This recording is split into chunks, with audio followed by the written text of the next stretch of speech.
Hello everyone.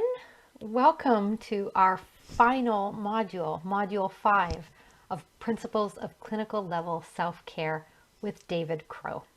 And I'm Sherry, I'll be your host for today's session.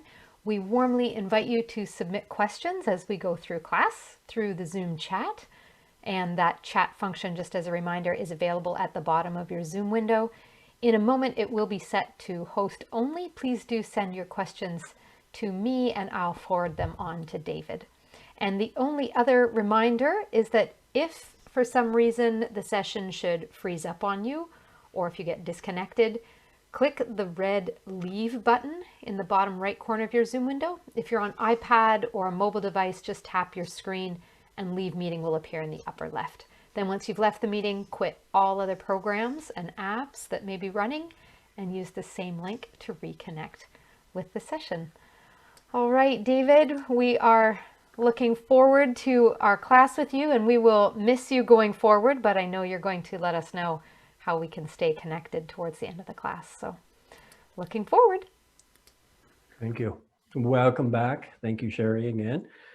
And thank you again to everybody for being in the course. It's amazing how quickly it goes by, and here we are at the end. But stay tuned to the end of the class because I will probably tell you about something else coming in the future. So here we are. And also thank you to everybody who has signed up for consultations. It's been a great pleasure to meet you personally, those of you that I have so far.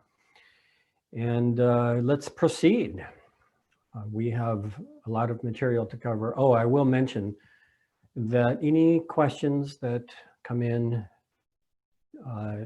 between now and the end of the class, if I don't get around to answering them, which I probably won't since we have so much to cover, they will be posted as usual on a file.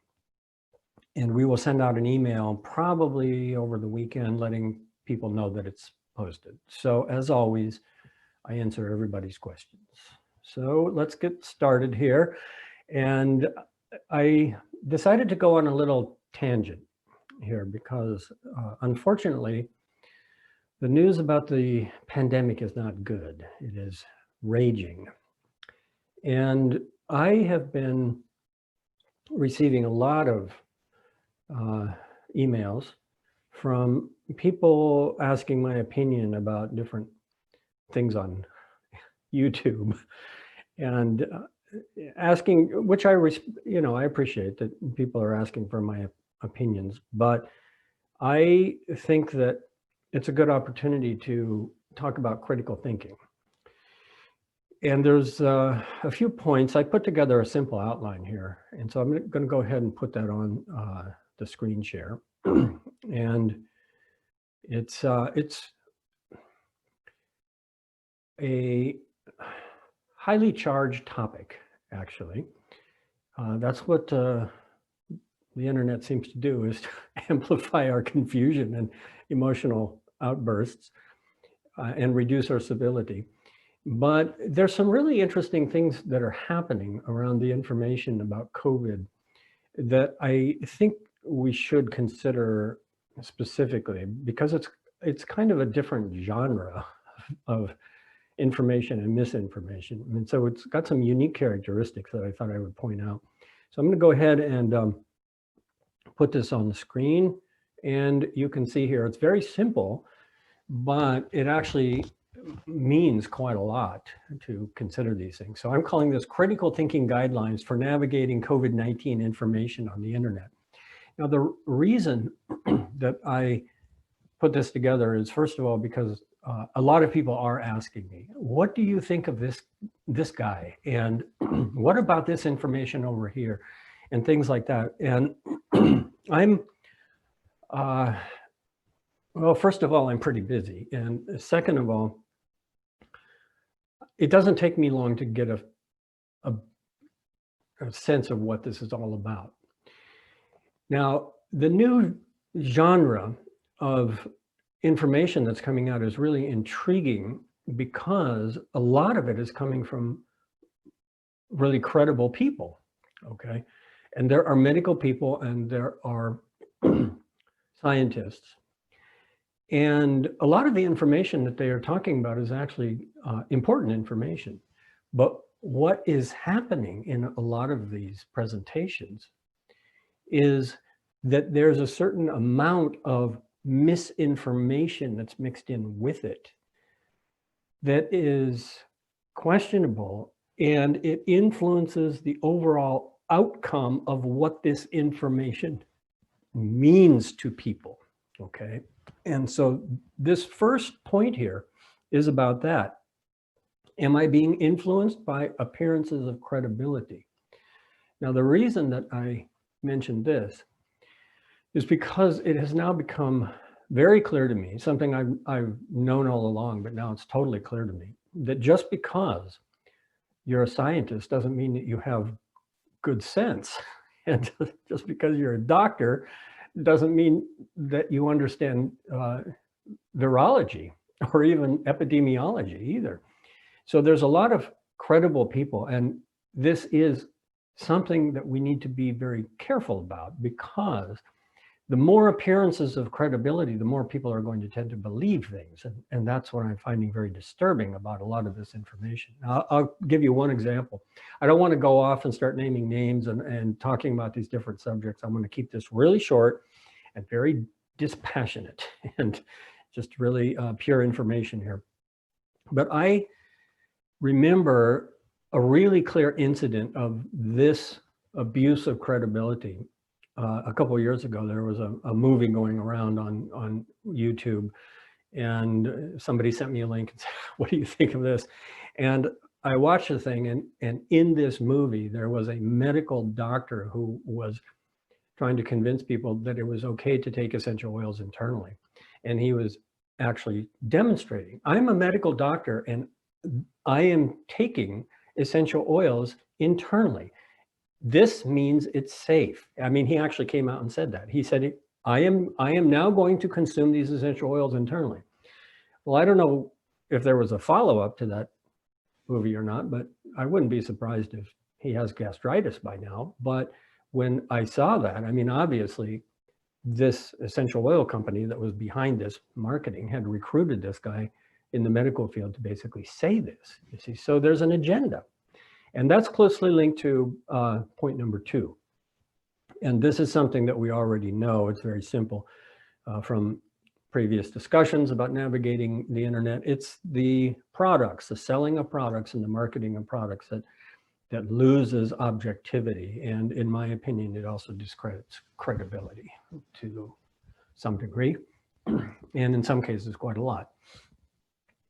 So that's the second thing to be aware of. Now, just because a person is credible and they have a medical license or they are a scientist does not make them either good or bad presenters or the information accurate or inaccurate. That's not the main criteria. It's just something to be aware of, because the primary criteria, I will tell you here in just a minute, what it all boils down to.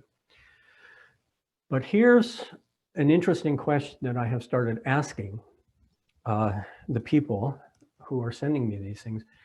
And this is a personal inquiry. Why do you find this information interesting? Why is this information something that is holding your attention, okay? And this is closely related to the fourth point, is what value does this information have to me on a practical level? Now, the reason that I'm mentioning these two questions to ask ourselves is because really, when things are passed around on the internet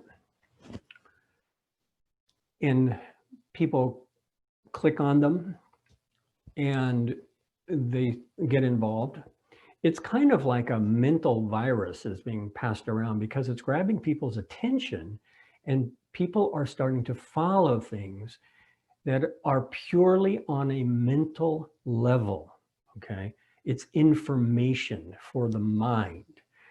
And it's very important to question, ask ourselves, what is the reason that I find this interesting? What is my motivation for following this information, you see? Because what is happening is that people are building up belief systems and shared mental communities based on information being passed around.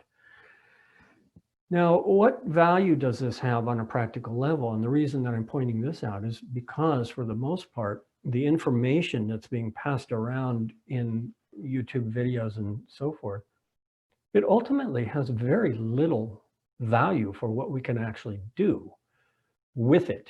Okay, what are we actually going to do with the information that is being given to us by these medical authorities or scientific authorities? I mean, what can you as an individual do about what's going on using this information?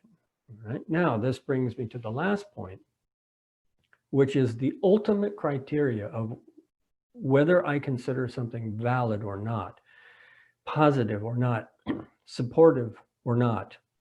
And that is, does this information increase my social responsibility and medical hygiene, or decrease it?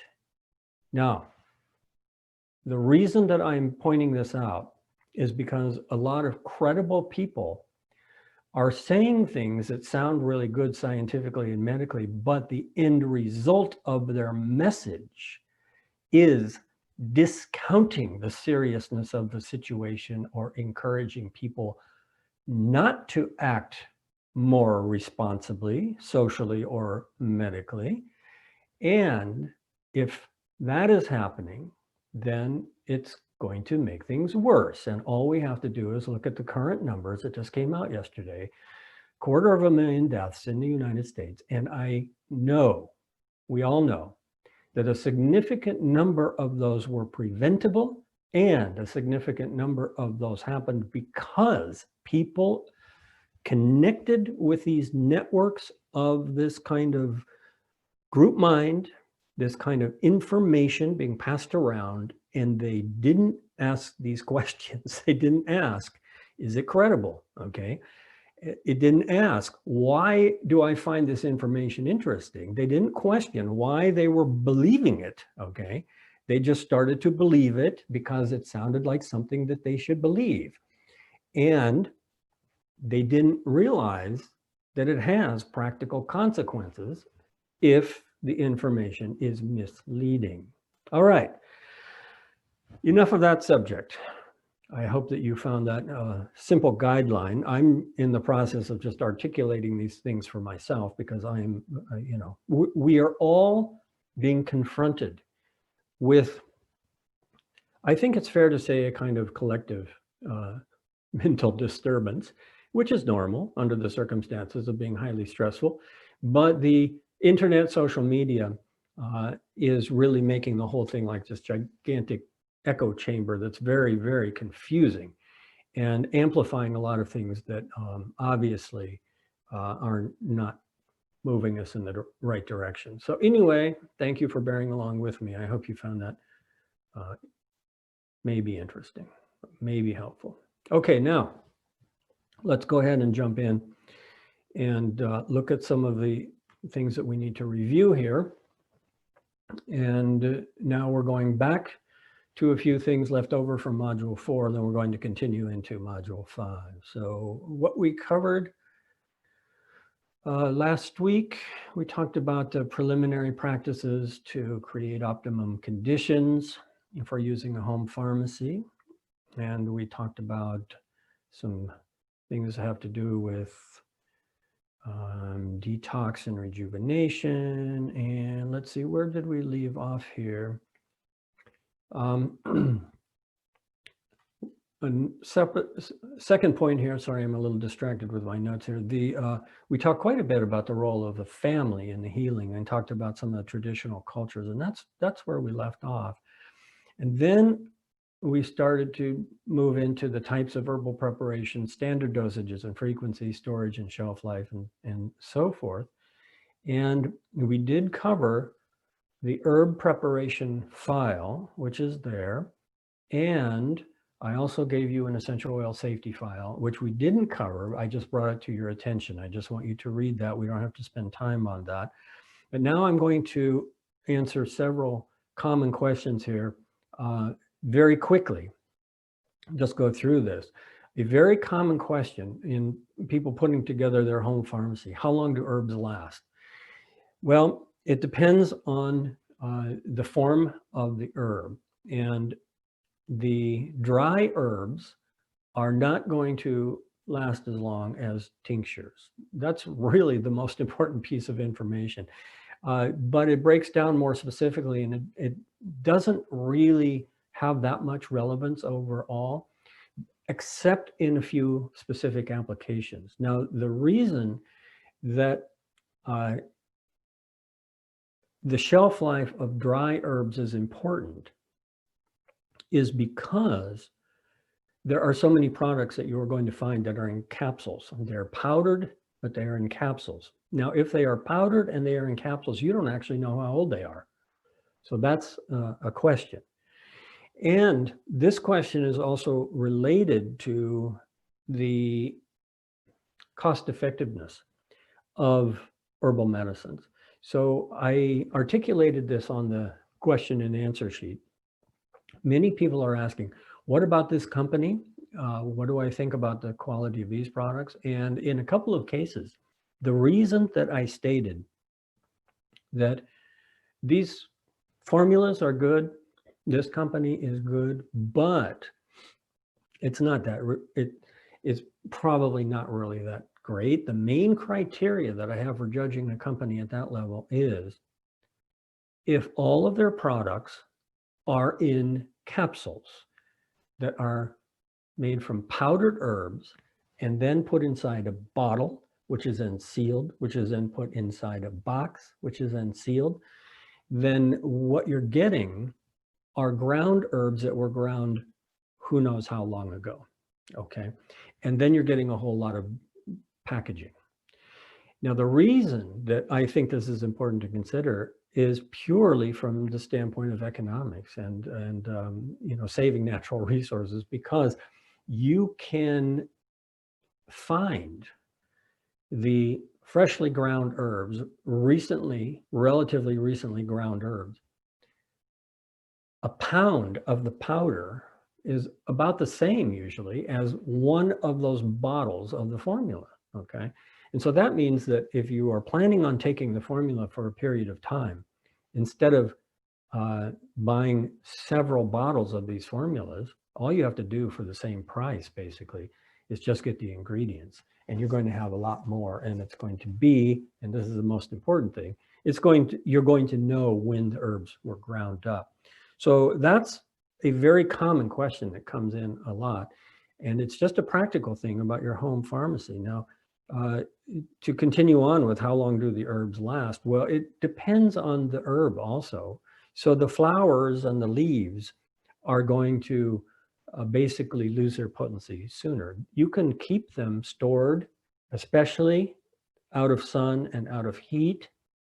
And if you have larger amounts for like a kitchen pharmacy, if you have amber glass, then it's going to store better. The main thing that deteriorates the herbs is the sunlight and the heat, okay? So if you keep them out of that, it's going to work better. But roots, dried roots, are going to last a lot longer. And so dried roots can actually last for several years, whereas the peppermint tea, the tulsi tea, or the rose petals, they'll be good for a year or two if you store them correctly, and probably even longer. And then the roots are going to be good for several years. But if you want to preserve something, the best way to do is to tincture it, okay? Because as soon as you grind the herb up, it starts to lose its potency. And that's the main issue with these products coming in capsules and bottles, all right? So that's how to think about it. Now, another question that's very interesting, it comes fairly commonly actually, and that is, can I add sugar to my teas, to my herbal recipes? And yes, you can, except that sugar is not good for you. And it's a problem actually, because in a lot of the Ayurvedic formulas, the rejuvenative formulas like Chyavanprash, that have a lot of the tonic herbs and amla and ghee and things that are very rich and nourishing for rejuvenation purposes, they also have a very high content of honey and sugar. Hopefully it's pure jaggery, the sugarcane juice.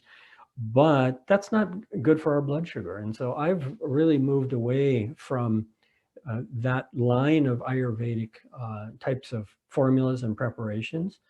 I used to consume quite a few of them, and I love them, and they're still very good. I mean, they're very good for some people.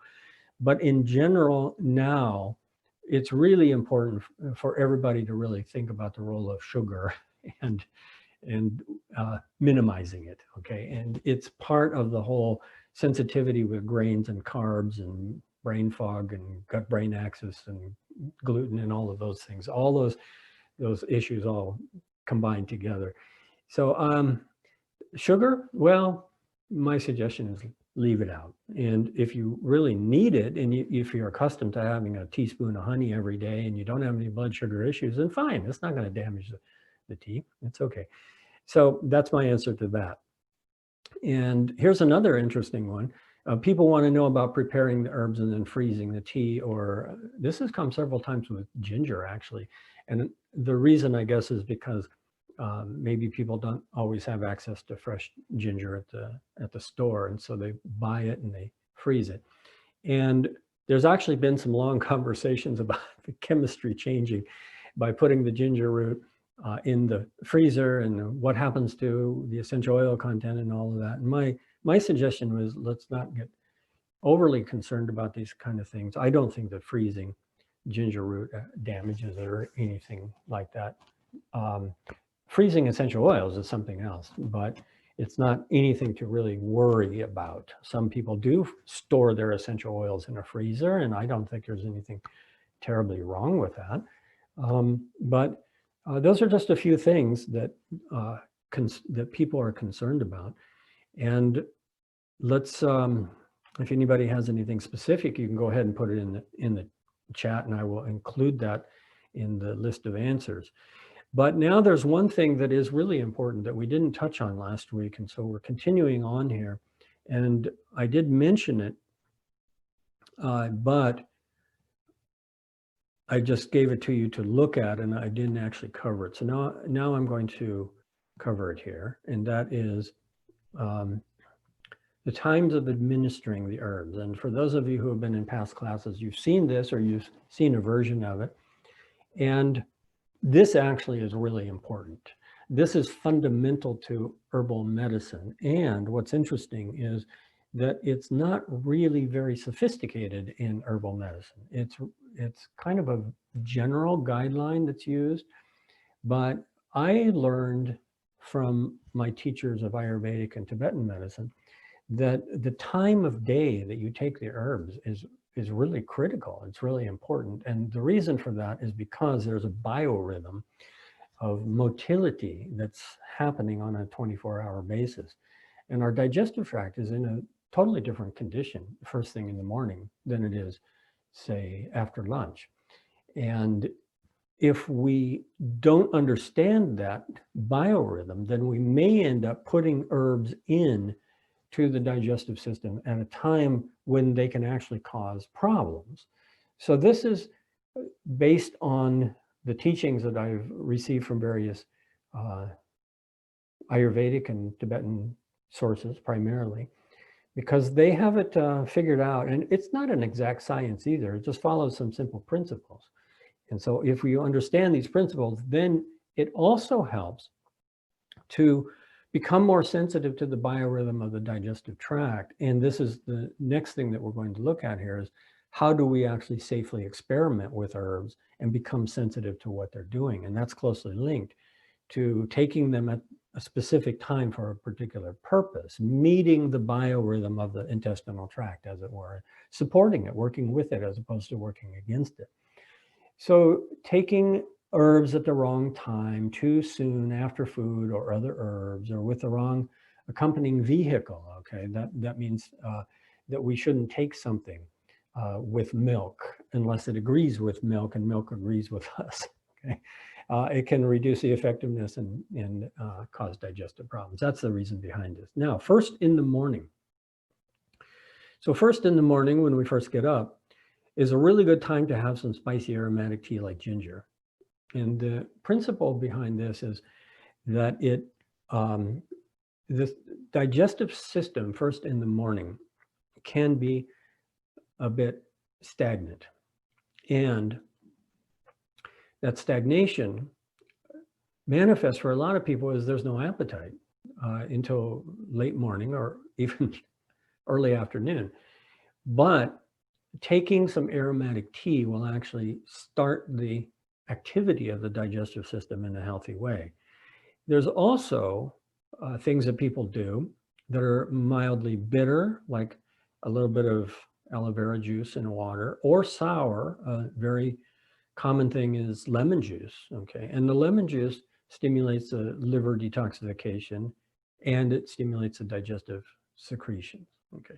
So there's actually a link with this practice with traditional yoga practices, which is to drink just a cup of hot water in the morning and then do abdominal exercises to swish it around, move it around. And what I typically do is that I will take some tinctures in some juice or some water, and not a lot, maybe quarter to a half a cup at the most. I'll let it settle in the stomach for a few minutes, and then I will do abdominal exercises to move it around. And then I will do Shavasana after that, corpse pose, but I will focus on deep breathing, you see. Now, what I have found is that this has a tremendously valuable application for just normalizing the digestive system throughout the entire day, all the way to the next morning. And these are examples. This is an example of what I was talking about. I've mentioned it several times, of how the more we incorporate herbs into other practices, the more effective they become. So in this case, we're actually talking about strengthening the digestive system with deep breathing, abdominal breathing, and abdominal exercises like the Agnisara, the belly lifting, or the Nauli, the belly rolling. Those are tremendously helpful for all kinds of digestive problems and urinary problems, menstrual problems, everything that has to do basically with the abdomen and the pelvis can be benefited by those kind of exercises. But if we put the medicine in first and then do it, it really moves the medicine through there, you see, so it accentuates it. So that's what I was talking about, integrating these therapies together. Now, with the meals is a specific time, and this is where we can use our spices in the cooking and the aromatics, the aromatic herbs, culinary herbs, thyme and oregano, the stimulant and the carminative herbs, carminative, the gas relieving herbs. That's why we put fennel and cardamom in our food and things like that. And these work mostly in the stomach, in the intestines, and they increase our digestive power. So that's where integrating herbs and spices comes in with the meals. But then 5 to 10 minutes before, right before a meal, this is the best time to take bitter herbs for activating the secretion of the digestive enzymes. And they work specifically on the hydrochloric acid and the bile and the pancreatic enzymes and so forth. Now, I am going to give you some contraindications as we go through the module tonight. There's another section on don't take these herbs if you got this. But basically, for the most part, digestive bitters are relatively safe for everybody. I'll just go ahead and mention that if you have loose stools, diarrhea, inflammatory bowel conditions, irritable bowel disease, anything like that, don't take the bitters unless you really know exactly which one for what, okay? In general, bitters are more for activating the digestive secretions. And so therefore, a basic principle of combining herbs with the digestive cycle, and a basic principle of when are herbs contraindicated, don't take anything that moves the physiology in the same direction that the pathology is moving in. So if your bowels are already loose, don't take something that makes it looser. And this is what the bitters do. They are excellent alternatives to laxatives, however. All right. So instead of taking laxatives, which can create a dependency, then take the bitters that stimulate the bile flow, and that can help to normalize the entire digestive tract. And so right there, I just gave you a complete program for chronic constipation. All right. Get up in the morning and drink some aromatic tea, and then do your abdominal exercises, and then do deep abdominal breathing. And then before meals, take some digestive bitters. And there you go. That's going to be enough for most people to actually avoid taking laxatives. Okay. So one thing I will mention about this, and it's not on this form, but please make note of this. If you take the bitters, you must eat afterwards, because they're going to activate the digestive secretions. And if you activate the digestive secretions and you do not eat, and then you forget about, oh, it's lunchtime, oh, I got to go run these errands right now, then what's going to happen is that you're going to have buildup of all the digestive secretions that are happening, and you're going to start to feel heartburn and acidity, and it can disrupt your blood sugar also. In other words, you made your body hungry by activating the digestive enzymes and the digestive secretions and the hydrochloric acid and the bile flow and all of that, and now feed it. Okay, so don't just take something and then go off and forget about it, because it'll make you feel quite uncomfortable, actually. Some people have reported that, oh, I forgot and it really hurt my stomach. Well, that's what the bitters do. They're doing that is a sign of success. It's just that you should eat now instead of just activating all of that hydrochloric acid and going off and doing something else. Now, doing herbs after meals, this comes from a couple different traditions here. So, for example, diaphoretics, the herbs that make you sweat, okay, or the herbs that have expectorant functions, or the herbs that go to the brain. Okay, so whenever we're talking about herbs for brain, heart, lungs, central nervous system, there is a principle that it's better for them to stay in the stomach longer. Now, I don't necessarily agree with this, but I understand the principle behind it. I'm just sharing it with you. Some things are assimilated more slowly. And this is also one of the reasons why herbs are mixed with ghee in Ayurveda, is because if you take something in a tincture form in water, it's going to assimilate very quickly. And maybe you don't want it to assimilate quickly. Maybe you want it to break down more slowly, you see. And so that's why herbs are sometimes found mixed with ghee. Now, another reason to take some herbs after the meals is when you're drinking some digestive spicy tea or chewing the fennel seeds or the cardamom. Now that makes perfect sense. You have a heavy meal and you feel it was too much and it's sitting in your stomach, you need a little digestive aid. That's where the carminative herbs, the aromatics, can help to speed that up. And what's curious is that a lot of times taking a little bit of bitters after a meal can also help to digest as well. But you have to kind of experiment to see which one works best, because the bitters are very individual in how they work, actually, depending on what's happening in your digestive system. So that's a little bit about right after the meals. And I tend not to follow that so much. I tend to follow more the carminative herbs to help digest. Now, laxatives are generally taken before bed so that your bowels are active when you get up in the morning. It's sort of a practical thing, because you don't want to take laxatives when you first get up and then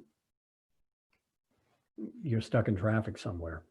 So laxatives, I discourage people from taking laxatives, but they do have a place. But a very famous one, and I'll mention it in this module also for regulating digestive functions, is going to be Triphala. You've heard of Triphala. I've taught about Triphala.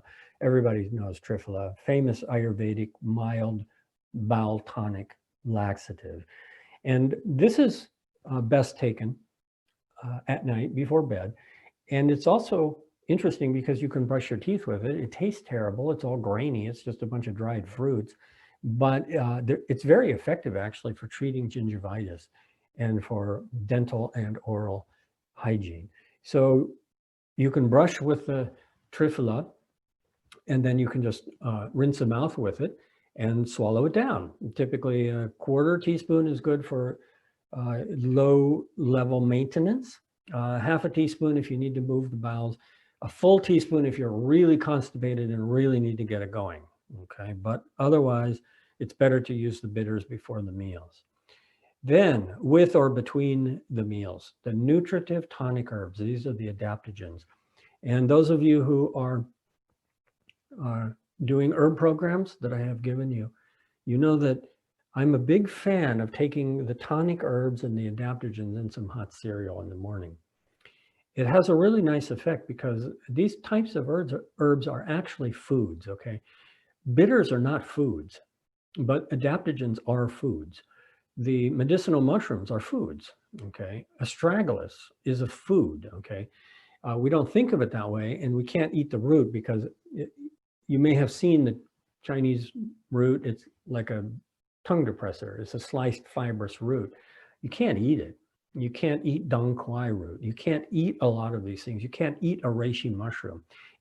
All of these things are very fibrous. It'd be like eating wood, but they are typically cooked in soups in Chinese herbology, and they are frequently mixed with other things in Ayurveda. So the adaptogens and the tonics are actually foods for the body, and they mix very easily with food, okay? And so I recommend the common adaptogens, such as milky oat. Well, milky oat seed tincture goes really nicely just in oatmeal, okay? It's like concentrated nutrition for the brain and the adrenal glands, and it's making your oatmeal that much more nutritious. So that's how I do it also. I just take all my various types of adaptogens and I put them in the hot cereal in the morning. And that's usually about an hour after I have activated my digestive system using the different kinds of herbs, juices, water, and breathing and abdominal exercises, okay? And then the digestive system is active and I have an appetite. You see, that's an important principle, is if you don't have an appetite in the morning, well, don't force yourself to eat. But if you activate the digestive system, then having, a moderate sized meal, too small, is a good opportunity to take the adaptogens, and that will definitely help your energy all day long to do it that way. But you can also take the adaptogens at other times of day. Typically, I suggest that they're taken with the meals, okay? But you can also take the tonic herbs between the meals as well. And it's pretty flexible, actually. The one thing that I have found that you need to experiment with a little bit is just go slowly when you're bringing in the new adaptogens and see how these things feel and work. And it's interesting because some of the adaptogens also have a calming, sedating effect because they're actually nutrition and stabilizing for the body. So for example, ashwagandha, this is one of the ones that people need to experiment with a little bit, because ashwagandha is a nervine sedative, and it's also an immune boosting tonic, especially for strengthening the the muscles, strengthening the musculoskeletal system. And people have different reactions to it. Sometimes when people take ashwagandha in the morning, they notice that it gives them more energy, and that's a good time to take it. Sometimes when people take ashwagandha, it has more of a sedative effect, and they say, oh, I feel so tired in the morning after I take ashwagandha. Well, in that case, take it at night and get better sleep, okay? So that's something with the adaptogens. Sometimes the adaptogens work just as well or better in the evening before you go to bed. Now, moment to moment, that's when we're taking things for the acute conditions like asthma and vomiting, or chewing some ginger root when we've got hiccup or things like that. And then we also want to think about taking things many times during the day for acute conditions like I've given several of you here in this for consultations in this program. I've mentioned the use of the lemon balm tea, okay? And people say, well, I've heard of lemon balm for herpes outbreaks, but the thing is that it only is going to give really dramatic results if you drink like a half a cup of it 6 times a day and you brew it really, really strong also, okay? And you add some lemon balm tincture to it and you put some lemon balm essential oil on the lesion. So you have to really dose it, okay? That's what that means. Now, an interesting system of this biorhythm comes from the Tibetan medical system, which is that they take the spicy herbs for kapha in the morning, things to activate the digestive tract. And so that's the same principle as what I gave you. Drink some ginger tea. And then they take the cooling anti-pitta herbs in the afternoon because that's when the acidity is the strongest in the body. And then they take the calming nervine relaxants, which is what the vata is, overstimulation of the nervous system. They take that in the evening. And you know, this is a fundamental principle that we can follow that's really simple. And we don't even have to have anything wrong with us. It's just a good general balancing program for vata, pitta, kapha. So the Tulsi tea is traditionally taken in the morning in Ayurveda.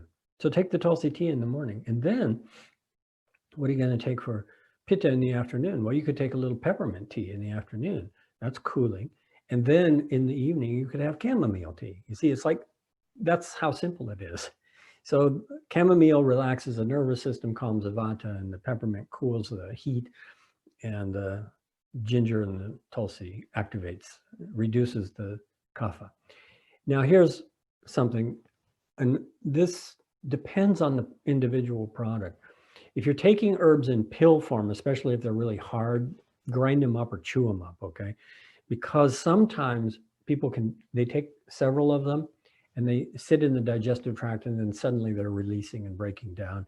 And it can make you feel a little uncomfortable if you took too much. So that's just a simple principle, is just help make everything more assimilable. Now there's a few exceptions to that. For example, enteric coated capsules with something like peppermint oil in it. It shouldn't break down until it gets to the large intestine or the lower GI tract in the cases of treating irritable bowel syndrome, things like that. All right. So that's the times of administering herbs. And now let's look at several other things. Okay, now I want to talk about a few other things about getting to know your herbs and experimenting safely. And so now I'm going to show you the file. Let's see, safety guidelines for using herbs. And you've seen this if you've been in the herb classes. And then I'm going to elaborate on this with a more meditative, body-based kind of approach. And so let me pull this up. And somebody's asking, are you going to receive these files? They should be posted. They're part of the course page. Everything I'm showing you is accessible to you. All right. So this is safety guidelines for using new herbs.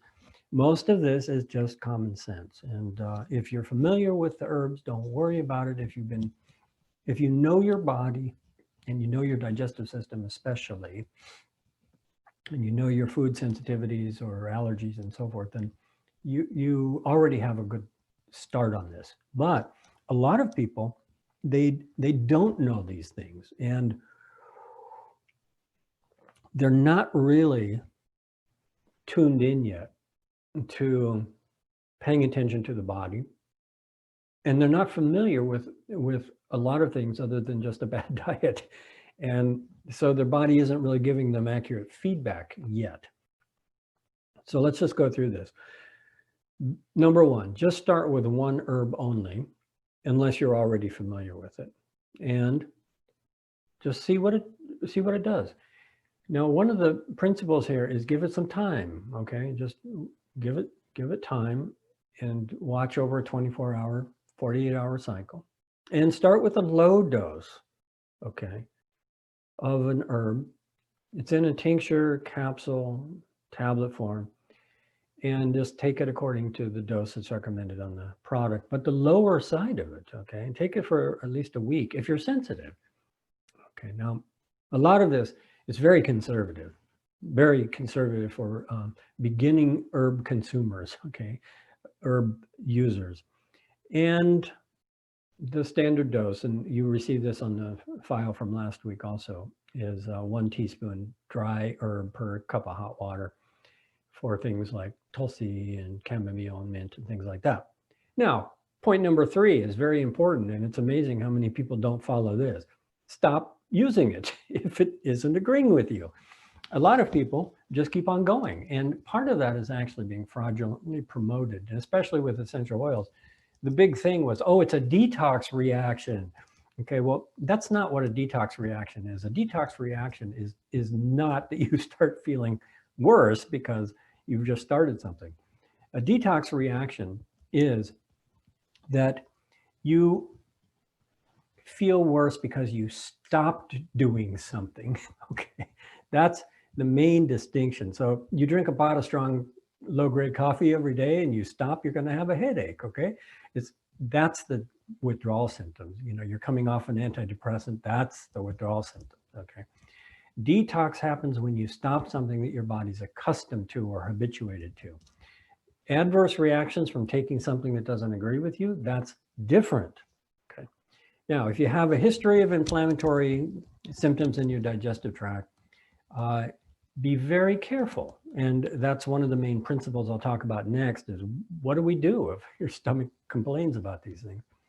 And do everything in very low doses. Now, here's a basic principle that I always follow.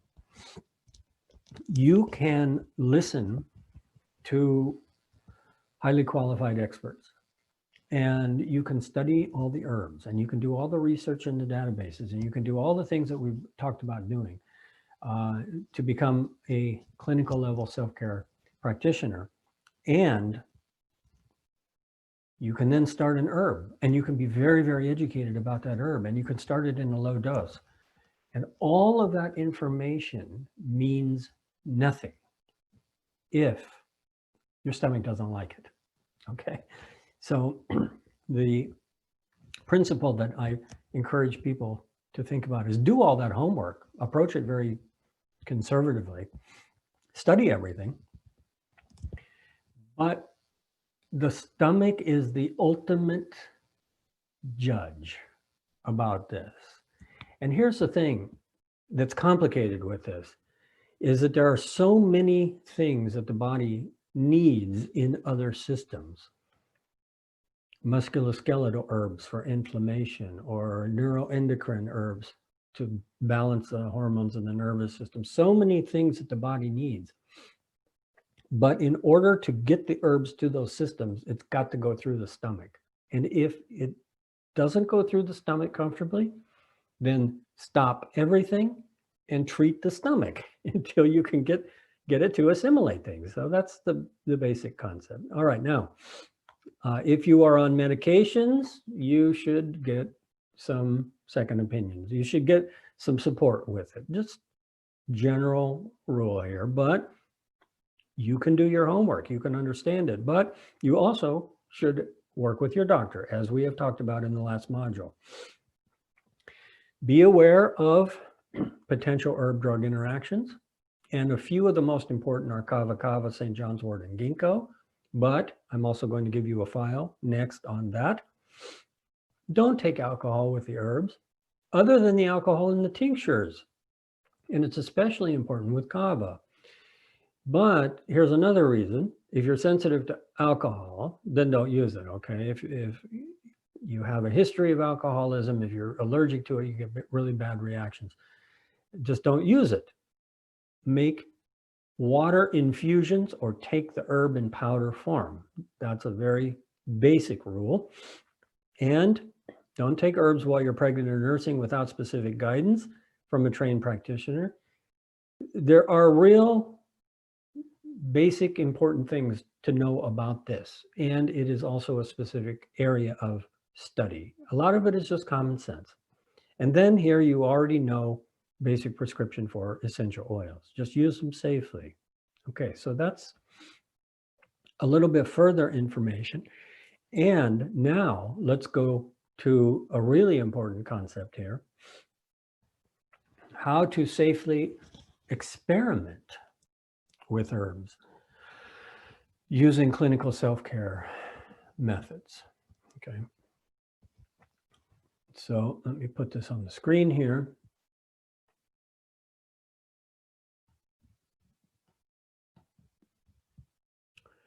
Why do I say safely experiment? Well, because you can study everything about an herb and you don't know what it's going to do until you take it. Now, most herbs are not too problematic. Most herbs that we use in common practice are relatively benign, and especially in the adaptogenic area. It's when we get into some of the stronger clinical level herbs for treating more complicated things, and that's what our next big topic is about, that it gets more difficult. But here's some pointers on how we can do this. The most important thing is establish a baseline level elimination diet. Now, I use the word elimination because that means to simplify, okay? You've probably heard the term elimination diet. It means just cut out a whole bunch of things and just keep to a real simple diet. Now, this is a principle that I advise for lots of people to just kind of backtrack a little bit, simplify the diet for a couple different reasons. One is it's easier on the digestive system, and it can actually really improve our digestive function just to eat a simple diet. And also, what it does is it makes it so that it's less confusing to see what the herbs are doing and what other foods are doing also. Now, the concept with the diet is really simple, and that is the way I describe it to people. I say, eat a warm baby food diet, okay? Now, that doesn't mean you're going to go and buy baby food in the jars. It means that you're going to eat as if your digestive system wasn't developed yet, okay? And so what does that mean? It means nourishing food, but it also means warm, because cold food and raw food is harder to digest, okay? And that's the key, easy to digest. So warm, nourishing, easy to digest foods that agree with you, okay? So that's the most important thing. And if you know something doesn't agree with you, just leave it alone. I'm always having conversations with people, encouraging them to just leave the things out that they know are bothering them. And it's a natural human thing that when we like something, and especially if we have to work on our health, it gets really boring and it's tedious, and we like to have our treats, okay? And it's okay if we know that it's going to cause the problems, and then we accept it. And the problem is not so big that we have to like start all over again, okay? So use your individual discretion with this, but my suggestion is simple, warm, soft, easy to digest. And that's like, you know, well-cooked grains that you can get along with, and steamed vegetables and baked, you know, root vegetables, and some high quality meat in soups. Okay, really simple things like that. Now, eat the same thing every day, and eat the same thing every day at the same time. Now, that doesn't mean eat only one thing. That's not what same thing means. It means basically have the same breakfast every morning and have the same lunch and have the same dinner. All right. So this allows you 3 different types of meals, but do it at the same time every day. Now, what is this going to do? Well, first of all, it's going to really help your digestive problems. And if you go back to module number 1, self-care routines, or when we were talking in number 3 about preliminary practices, setting up preliminary practices so that treatments really work. This is fundamental, okay? Really just stabilize the digestive system.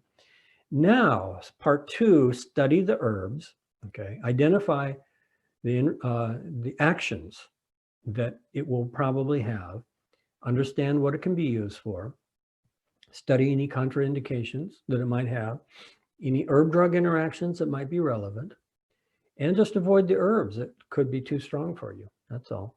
Then the next thing is get familiar with the taste and the aroma by preparing the herb. And that's one of the advantages of cooking with fresh herbs. It's one of the advantages of making teas.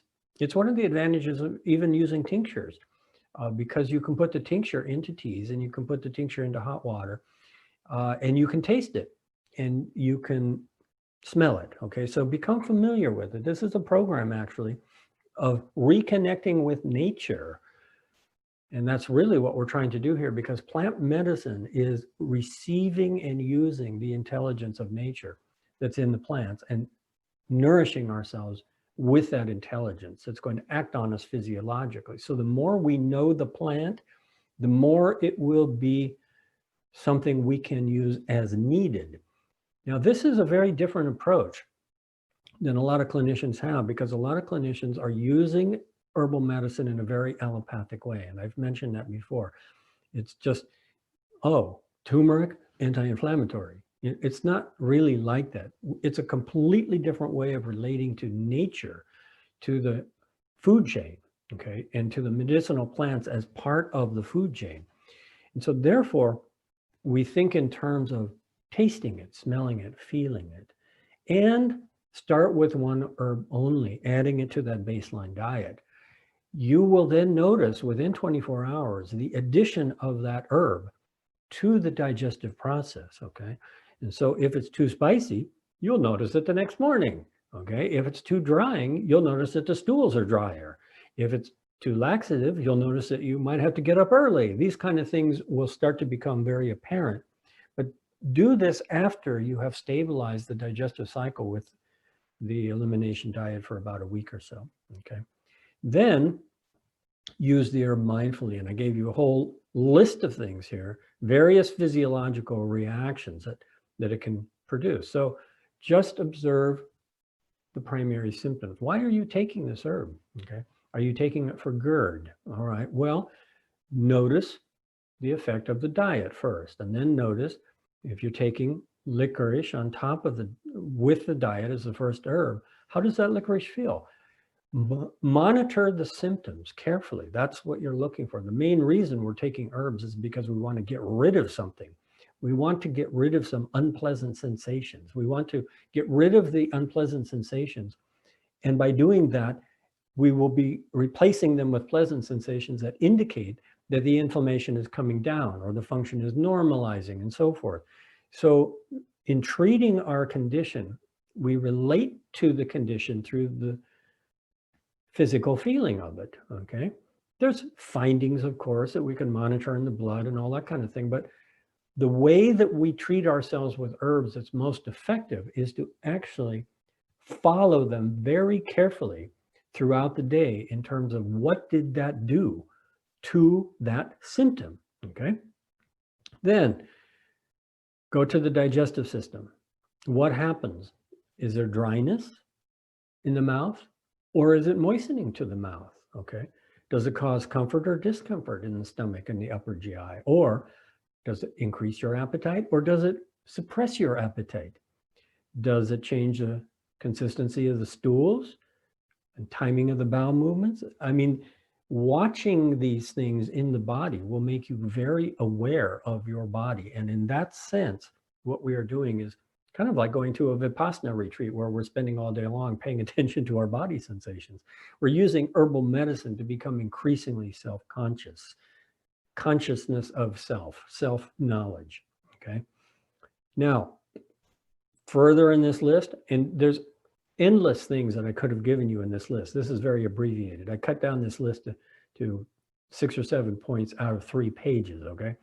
Thermogenic sensations. Does it make you feel warmer? Does it give you flushing or sweating? Does it improve your circulation? Does it make you feel cold? How about your nervous system?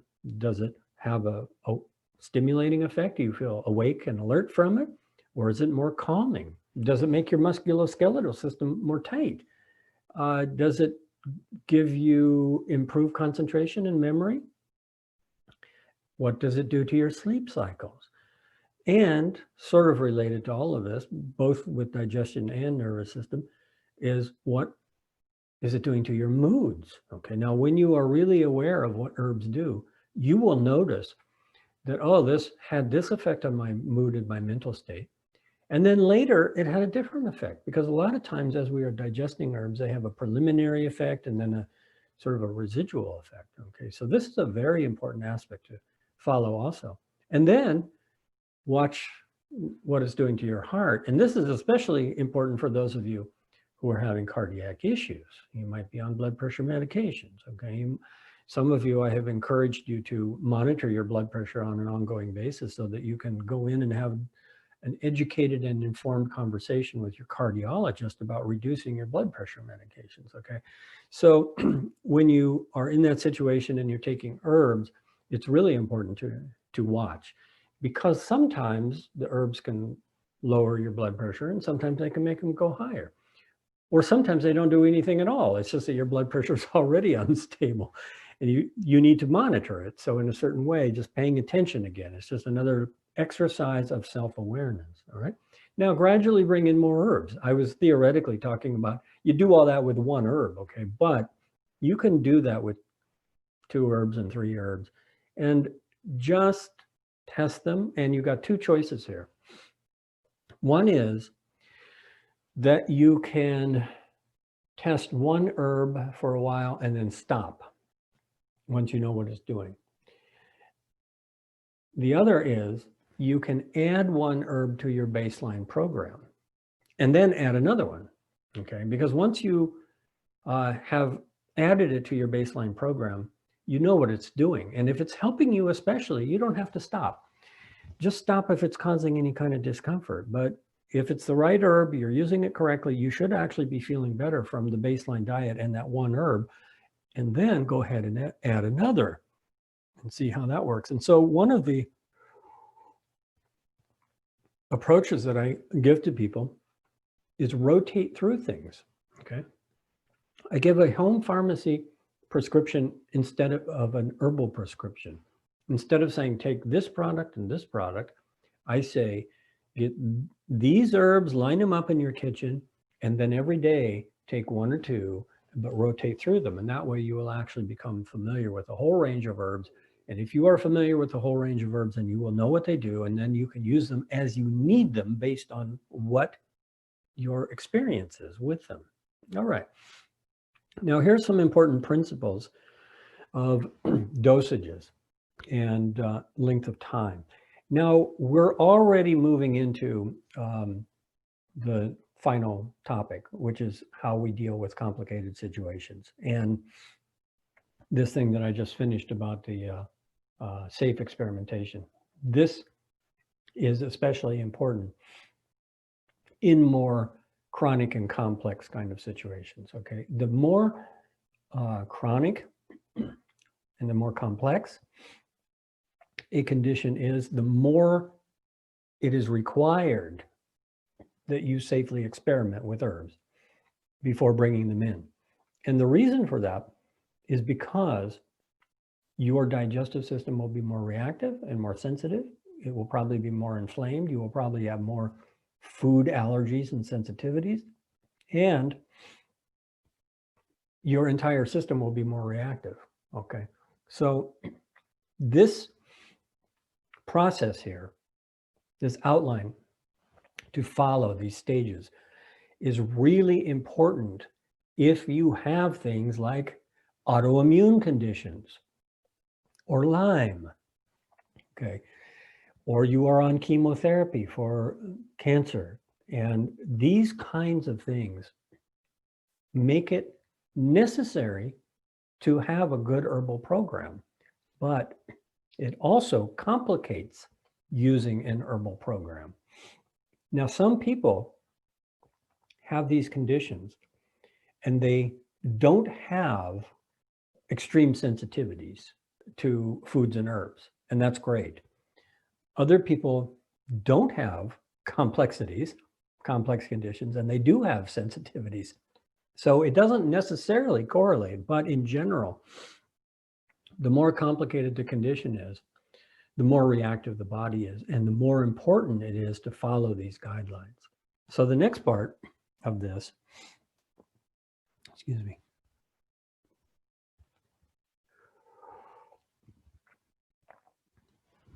the next part of this is a simple principle: dosages and length of time.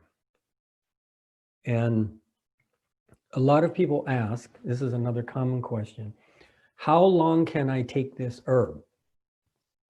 Or it's even more general and ambiguous, and they say, how long can I take herbs? Okay, or how long should herbs be taken? Well, the answer is it depends entirely on the herb, and it depends entirely on the condition. There is no fixed answer for that, but these are the basic principles of how we can decide. Number one, higher doses for shorter time for acute conditions.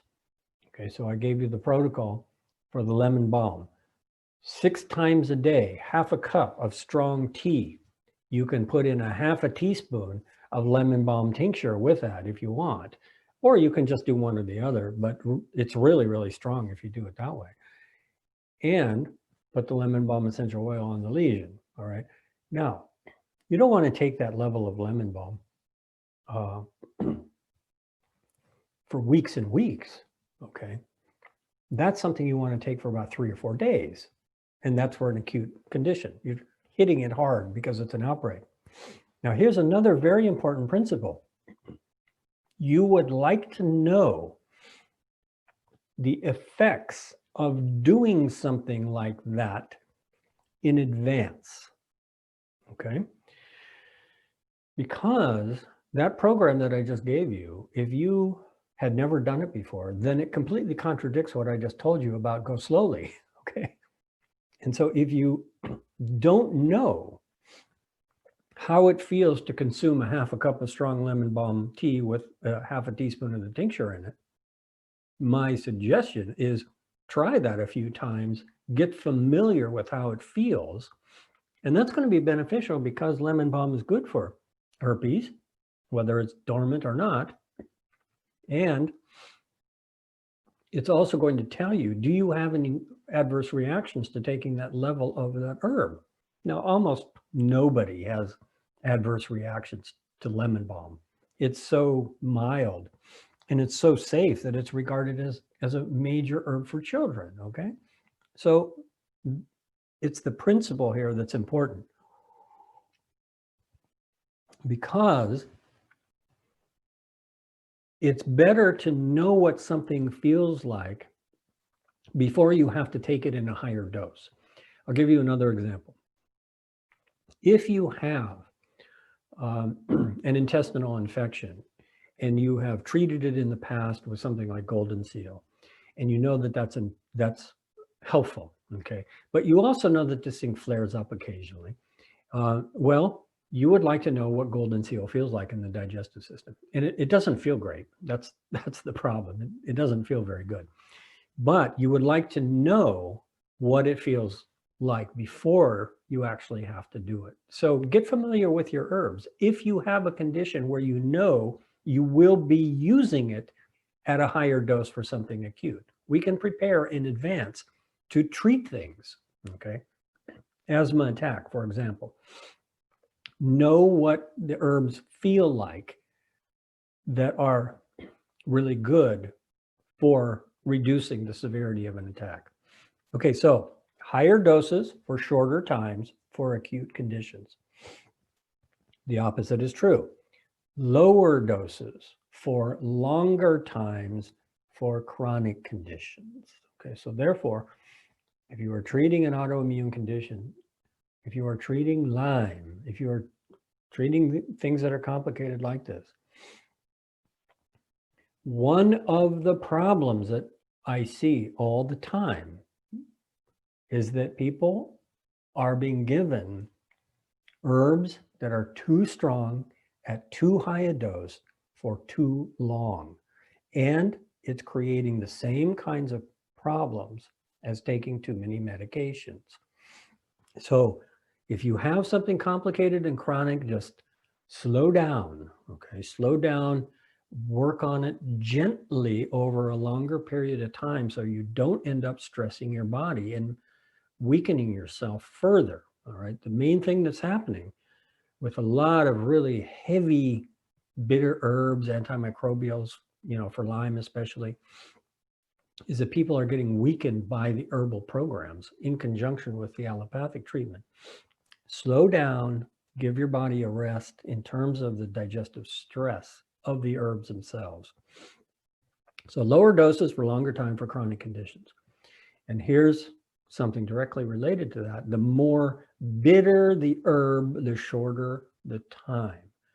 Now, this is entirely dependent on the individual and the condition and the herb. For example, if you have just a general digestive sluggishness, then taking a little bit of digestive bitters before a meal may be something that you can make into a daily habit for years. All right, that's fine. But the real problem comes when somebody says, you got to take these strong, bitter anti-malarial herbs to knock out the Bartonella, and you got to take them 6 times a day, and you got to do this for 3 years.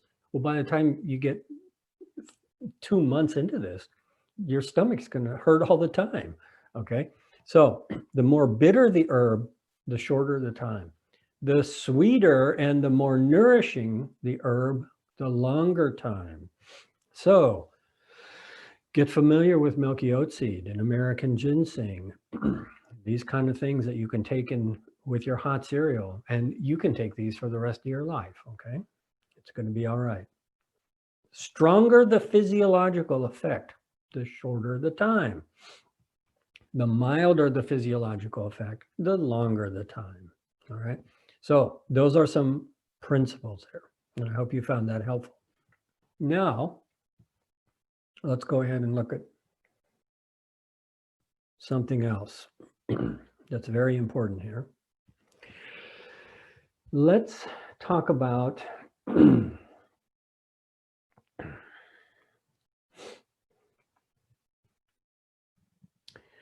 I was going to tell you a little story. I forgot to tell you. I'll just backtrack here a little bit.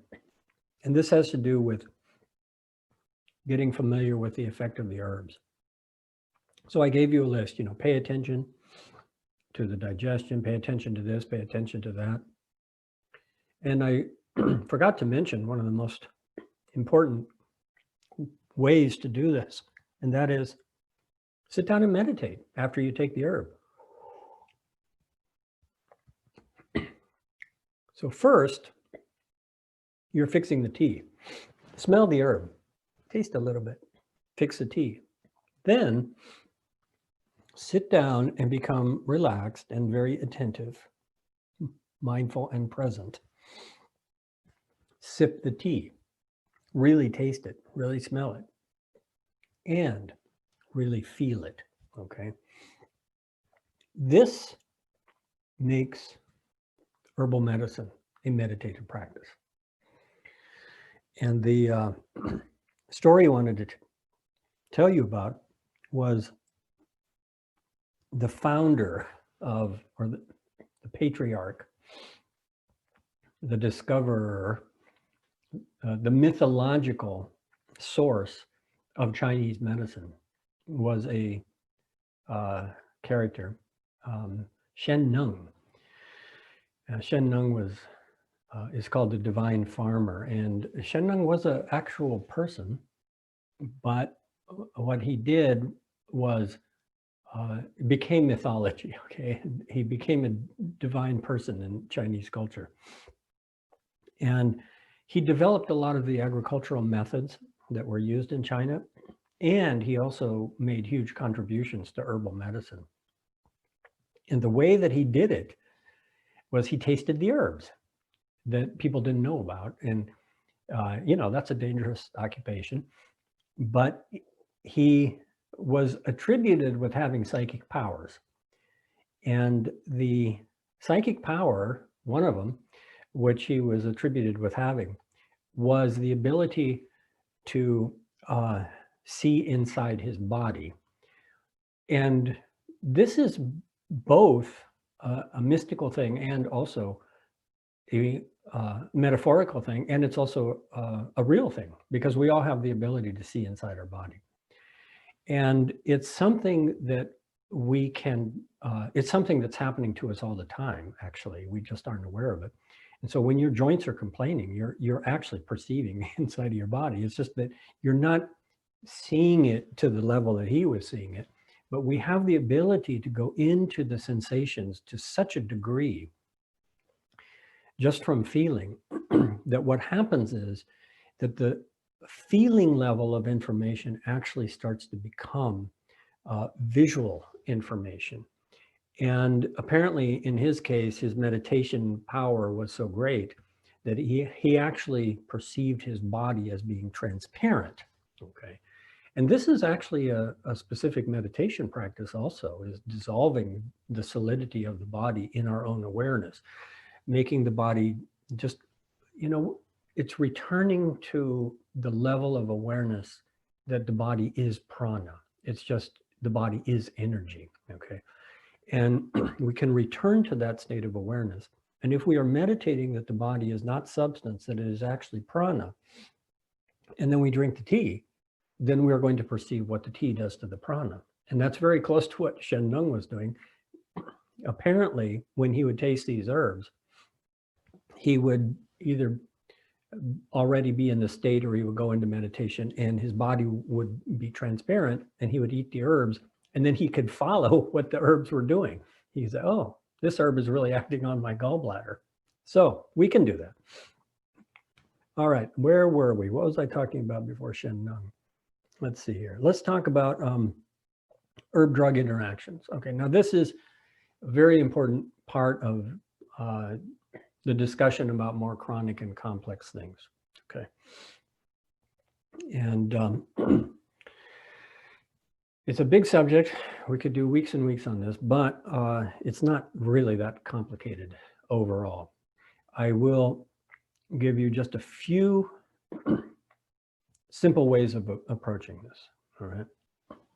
Now, most basic thing, don't take a lot of herbs right up to the day that you're having a major surgery. Okay. Well, hopefully that's not a concern for anybody here, but there's a reason for that. And the reason is that some herbs improve, excuse me, ginger root is getting me. Some herbs improve our circulation, imagine that. And improving our circulation before a surgery may not be a good idea because it might enhance bleeding afterwards or during. Excuse me, just a minute here.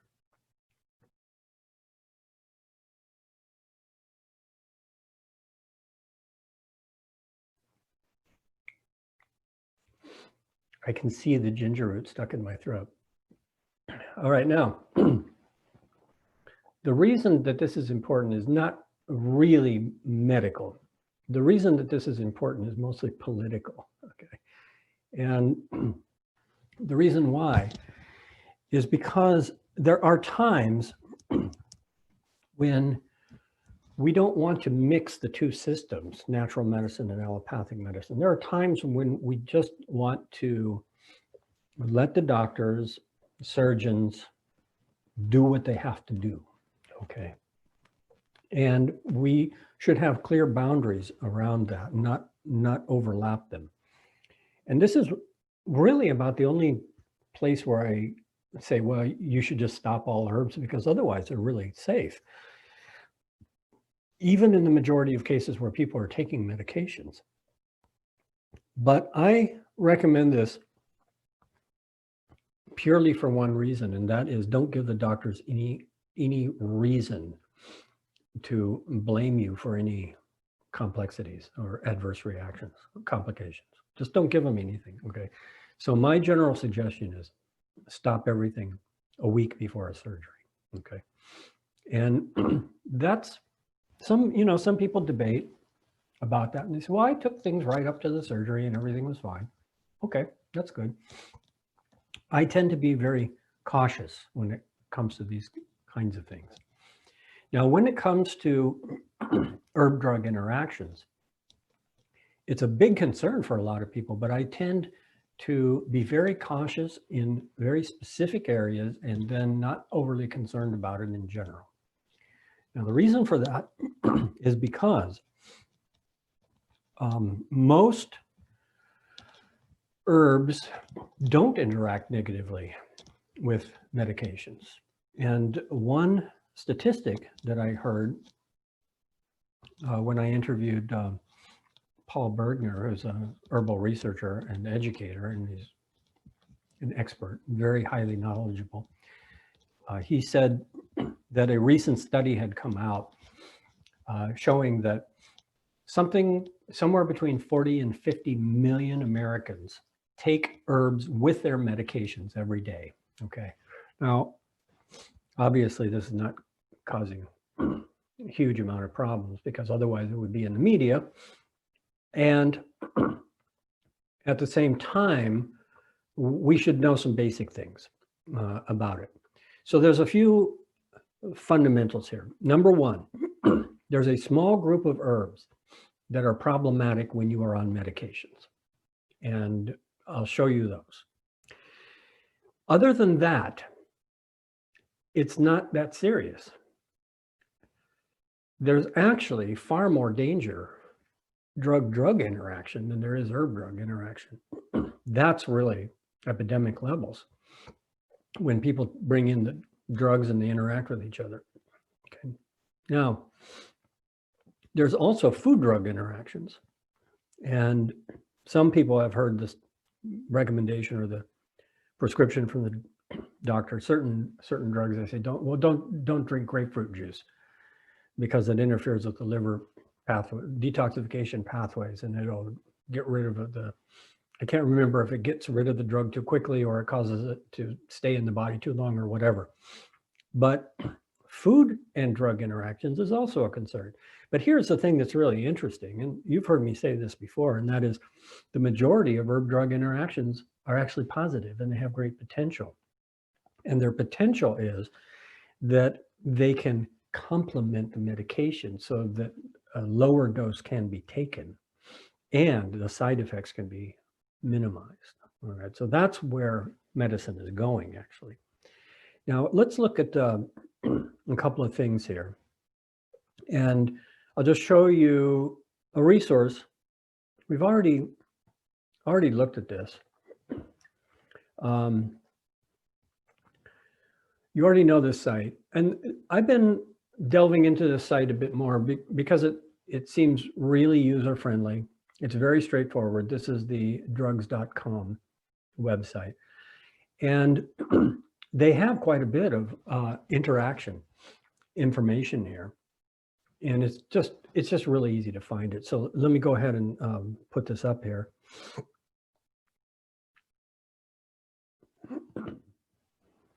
So let's just do something simple here. Let's just put in turmeric.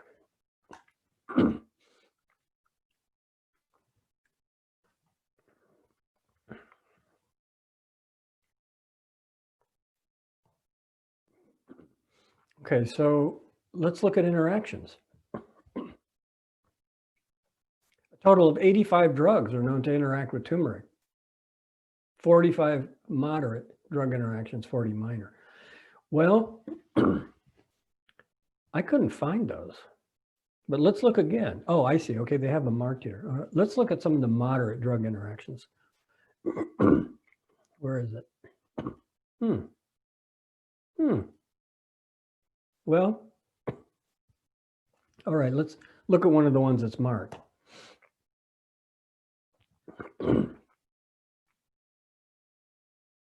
Oh, but here's what's confusing about it. No interactions found, okay, with drug and food. Let's see here. Where are we? Turmeric. What am I looking for here? Okay.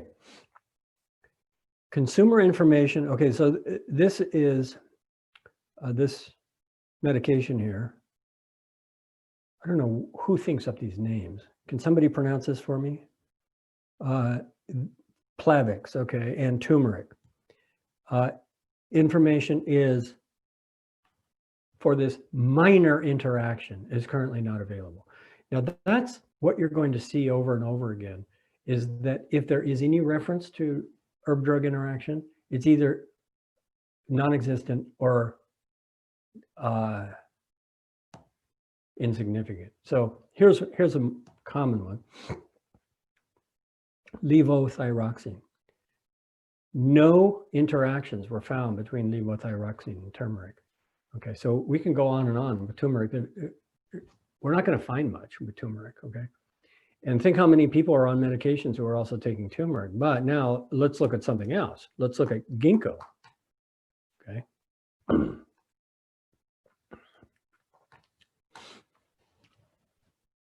Now, ginkgo is an herb that has definite concerns for herb-drug interaction, okay?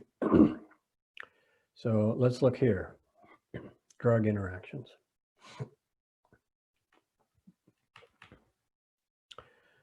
Let's look at Ativan. What does it say about that? Moderate interaction.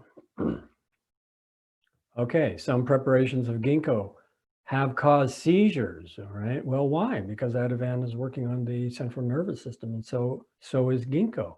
And so here's the main principle with herb-drug interactions, is that the herbs are going to potentize what the drug is doing, okay? And so in other words, it's going to be like you're taking a mega dose of the medication. So let's look at another really important one.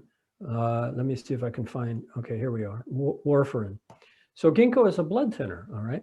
And so the principle here is don't take blood thinning herbs with blood thinning medications, okay? And so at the same time, what does it say here? Moderate, okay? This is not like acute, this is moderate, okay?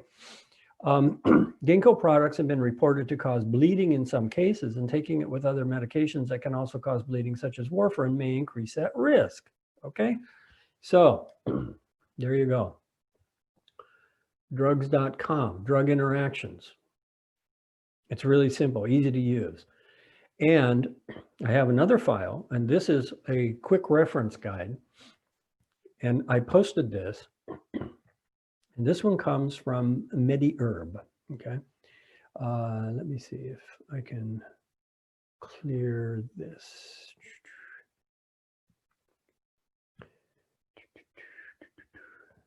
Okay, I'm afraid of messing around with this, but let me see if I can expand it a bit. It's really small. Oops. Okay. All right. And now let me see if I can zoom in. Okay, now let me see if I can go back and put this on the screen share. Here we go. Success. So this is a really good reference guide. And the way that it works is you will see on the left the name of the herb and the drug, okay? So let's look at Andrographis. Andrographis is an increasingly popular herb that is being promoted for its antiviral powers. It is used in classical Chinese medicine, traditional Chinese medicine, for treating influenza, acute influenza in adults and children. It's a respiratory, antimicrobial, anti-heat toxin, anti-inflammatory herb. So, Andrographis. What could Andrographis interact with? Well, we see it could interact with immunosuppressant medications. Well, why? Because a theoretical concern based on immune-enhancing activity, so we follow this, may decrease effectiveness of the drug. But here's the key, theoretical concern. And because of that theoretical concern, they say, if you are on immune suppressant medications, don't take anything that could possibly boost your immune system. So immune suppressing drugs and blood thinners and psychoactive medications are the three main categories of drugs that are most problematic with herbs, okay? But here's the phrase you're going to see over and over again: theoretical concern. But because of that theoretical concern, they suggest contraindicated. And I would agree. As a matter of fact, I have worked with some people who have been on immune suppressant medications because of organ transplants and autoimmune conditions and things like that. And I have basically just told them, I'm out of my league. And it's really, we have to be very, very careful, and we just have to stay with real simple food grade types of things, okay? Because this is a very advanced situation if you're on immune suppressing drugs. Now, what else is going to be there? Well, let's look at the next one. How about ashwagandha and thyroxine? Okay, now this is something that's actually mentioned in the naturopathic world, is that ashwagandha may stimulate, okay, may have a stimulating effect on thyroid hormones. Okay, was that bad? Well, no, that's what you want. But if you're already on a thyroid medication and you add more stimulation to it, maybe it's going to be too much, okay? So the theoretical concern is based on stimulating effect on thyroid hormones. But what is the conclusion? Low level of risk, all right? And so we go through here and we see all these herbs, all these drugs, and what does it all mean? Low level of risk, low level of risk, low level of risk, low level of risk. Okay, here's one that's contraindicated, okay? A seaweed is contraindicated with hyperthyroid medication. Well, that makes perfect sense because seaweed is a source of iodine. You don't want to take iodine when you have hyperthyroid, okay? Next one, low level of risk. Let me skip down one page here. And how can I safely do that? Right, here we go. Frankincense and warfarin, low level of risk. Okay, now here's a couple of things contraindicated. Bugleweed, okay? This is for treating hyperthyroid. And so contraindicated with radioactive iodine. Okay, this is real specific kind of stuff now, but this is a good reference source to really look into this. But the main thing that I wanted to point out were these terms: low level of risk, over and over, and in some cases, very low level of risk, and over and over again, theoretical concern, okay? So there are some sources for you. Okay, now that's a principle that we want to follow at clinical level self-care. The principle is we should study these things if we are on medications. Okay, now we should study these things also just to get a general sense of contraindications when we might not want to take something. And contraindications are actually a really big subject. And like the herb-drug interactions, it's not that serious, okay, for the most part.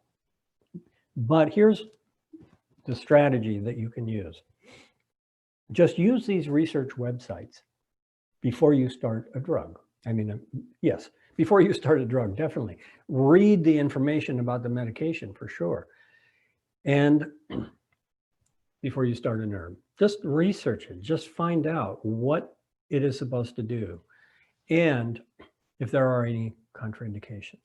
Now, keep in mind that contraindications of herbs are also based very much on theoretical concern. And I'll give you a few examples. There is a theoretical concern that because lemon balm is used to treat the symptoms of hyperthyroid, that it will make hypothyroid worse. Now, I think it might be true if you have a really low level of thyroid function and you drink a lot of lemon balm, and for a long period of time. But lemon balm is really mild. And furthermore, it has antidepressive effects. And that's what makes it complicated, because I have heard from people that have hypothyroid and they say they drink lemon balm and it actually helps them feel better. Okay. So that's where the theoretical concern frequently does not actually translate into direct cause and effect in terms of each individual case. So that's something to think about. Here's another theoretical concern, and several questions came in when we did the live Q&A, because I mentioned turmeric and gallstones, and people were really curious about that. Now, that again is a theoretical concern, but here's the principle, and that is that there is a class of herbs known as cholagogues. And the cholagogues are herbs that stimulate the flow of bile through the gallbladder. Now, if you stimulate the flow of bile through the gallbladder and your gallbladder is blocked or easily blocked or inflamed and congested, then the theoretical concern is that activating the flow through there is going to cause some problems, okay? Now, I don't know of any, I haven't come across any cases where somebody took a cholagogue and ended up in the hospital because it caused a obstruction of the bile duct. But I'm not saying it didn't happen either. It just, I haven't heard of it.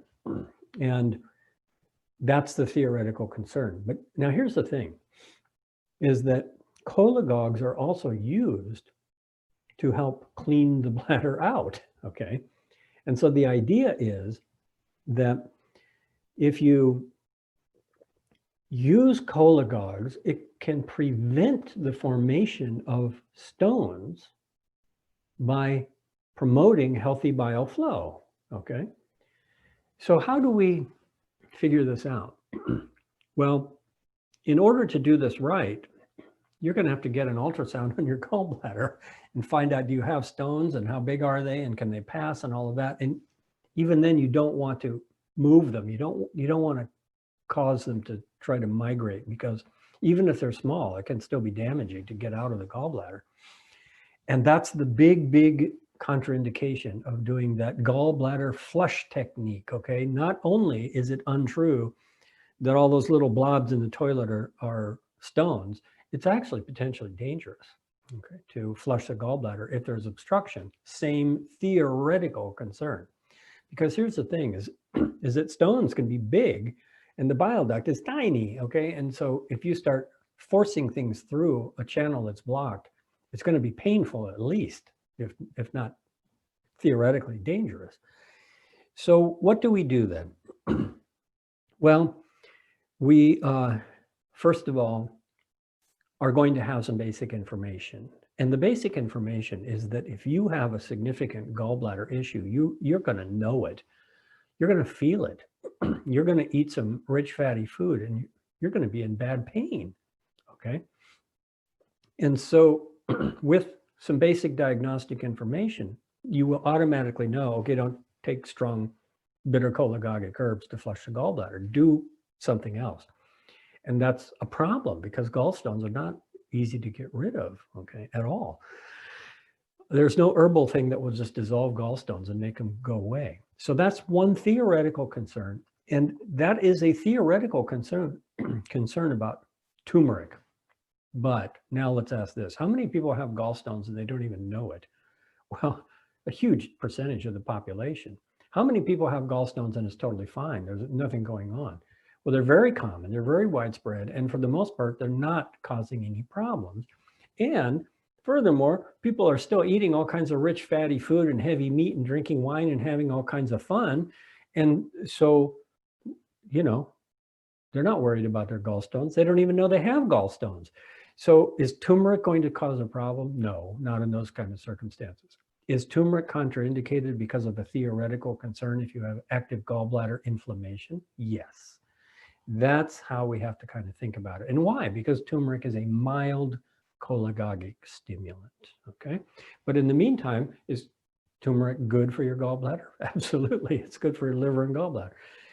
So that's how we have to kind of think about this. Now, there's a different situation, and that is there is a common issue with the gallbladder that comes up frequently, and this is another question, and it's also part of our module about dealing with complex problems, and that is people who don't have a gallbladder. And I've been asked this question many, many times. I don't have a gallbladder.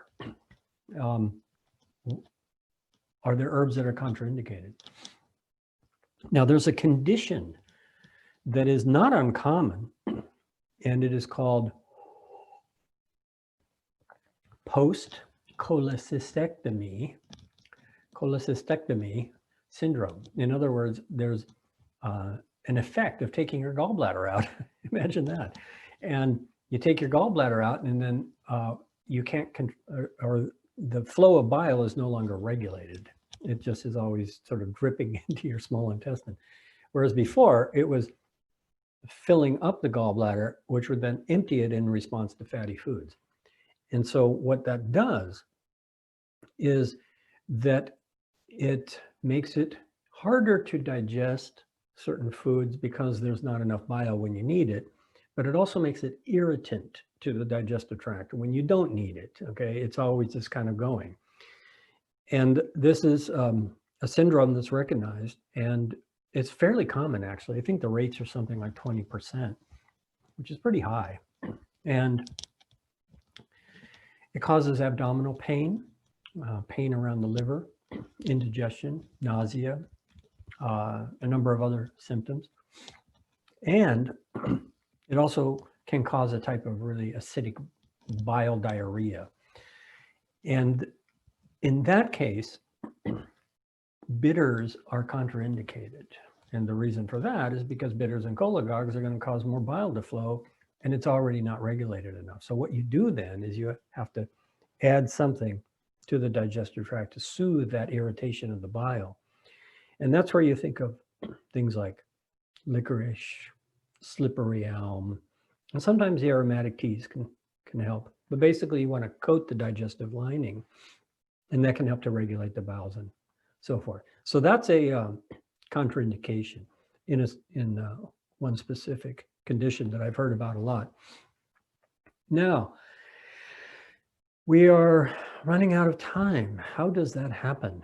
And what I wanted to do here, let me see what other major points that I wanted to touch on. Okay, so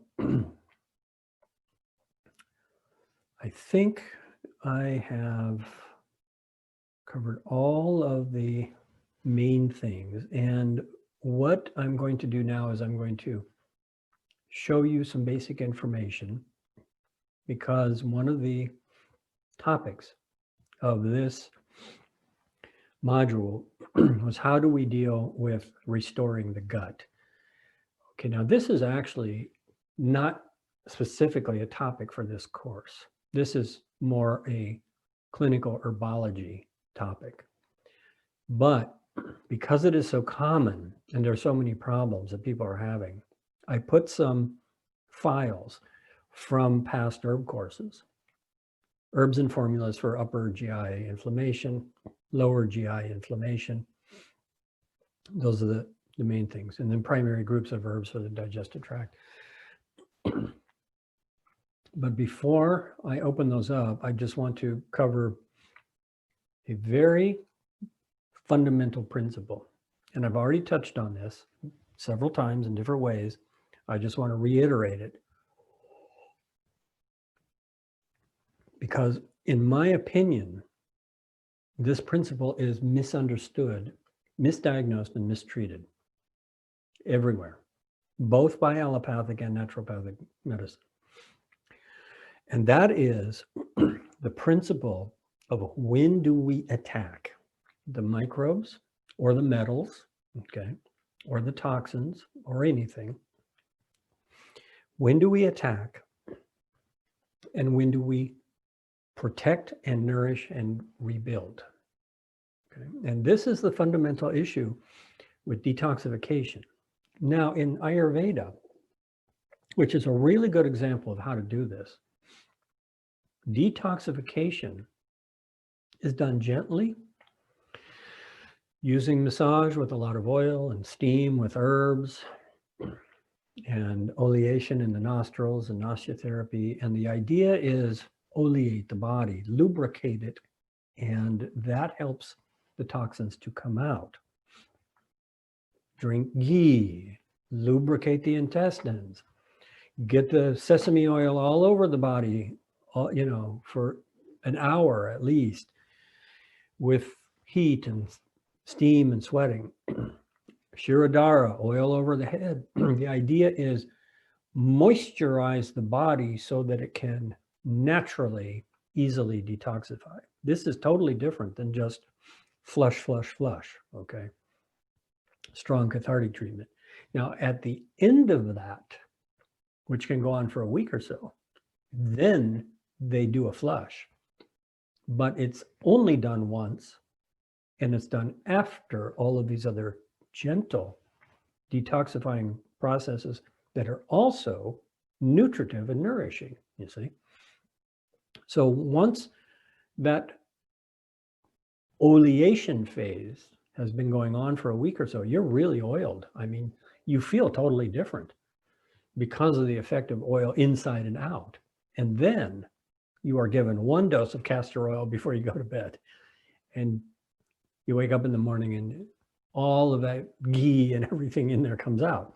So after that, what's done is the rejuvenation phase, because now the body's all cleaned out. And that's only the first step. And that's what's really brilliant about Ayurvedic medicine.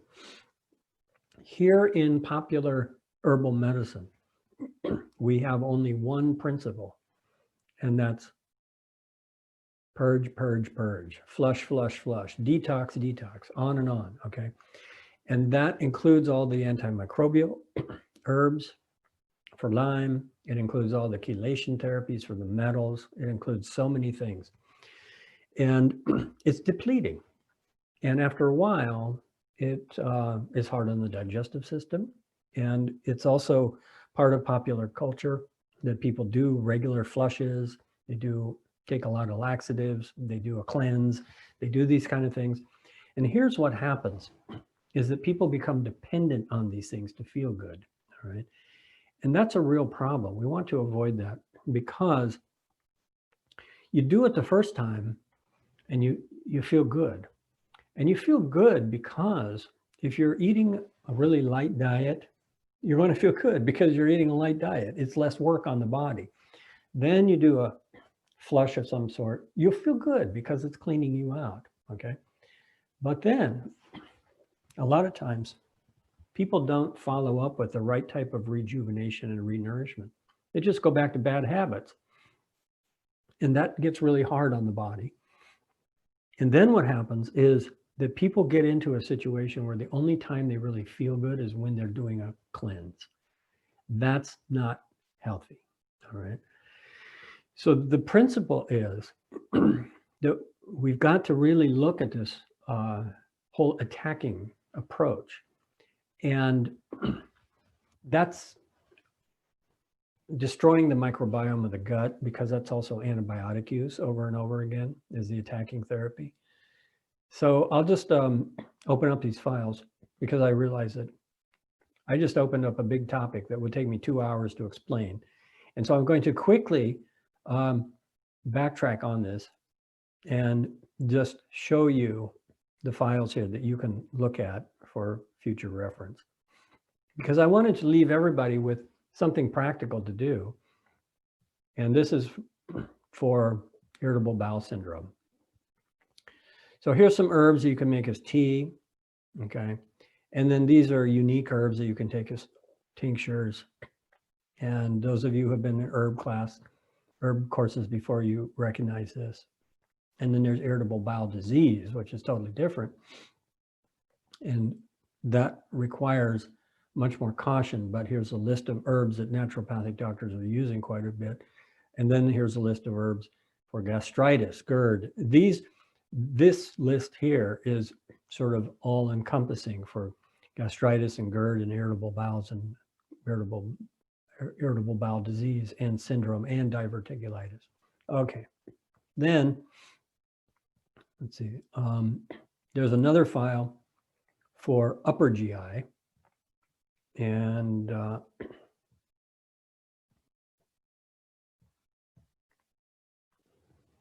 upper GI inflammation, dyspepsia, indigestion. These are all very, very helpful, symptomatic, simple. GERD and gastritis, and a little program for how to restore hydrochloric acid with HCl supplementation. And this is very effective for some people, by the way. Herbs for SIBO. Okay, so I apologize for giving you so much information and then just walking away from it, but it's reference material for you. And let's just say that for those of you who have been in the past herb courses, it's a good review. And for those of you who are really looking for specific information about how do we restore the gut function, well, I've already given you one really important method, and that is when to take the herbs during the biorhythm of the day, okay? And I shared with you a personal practice that I am doing more and more. It's becoming a habit now, of just starting the day with herbs, abdominal exercise, deep breathing, okay? And I am noticing real benefit. And when we do these things and we start to feel better, we always wonder, why didn't I do it sooner? So those are simple things. And then also I gave you the information from the Tibetan medical system of regulating the biorhythm. Aromatic herbs in the morning, cooling herbs in the afternoon.